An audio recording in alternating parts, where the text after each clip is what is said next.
Would God be fair if he would invite someone to give all if that person didn't have enough for survival? The Zarephath widow, like Noah and the rich young ruler, received a call to invest all she had in God's business. By accepting the call in a life-threatening situation, she confirmed that it is always to bless us that God invites us to give, and to give to him first. Strangely, God told Elijah to look for a widow to provide for him. Through this apparently absurd order, God intended to highlight his great power to provide, teaching lessons of trust to both Elijah and the widow. To those who, like the widow, even in times of trial and want, assist others more needy, God has promised great blessing. His power is no less than in the days of Elijah.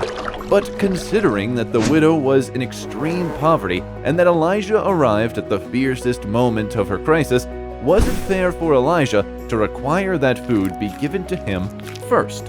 If men will become channels through which heaven's blessings can flow to others, the Lord will keep the channel supplied. As a faithful follower of God, she knew that Elijah was God's representative.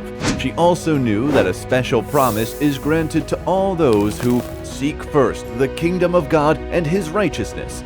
She knew that for them, all these things shall be added to you. By giving to God's representative first, she would be giving to God himself. Would she trust in God and provide his servant first?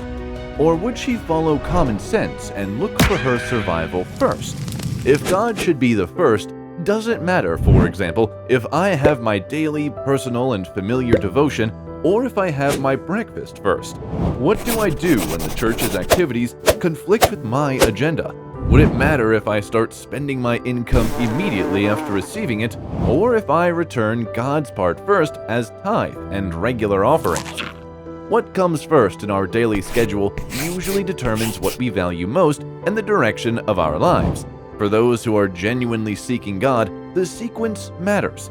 Not putting God first means that we have other things or other gods before Him, even knowing that they will sooner or later move us away from Him.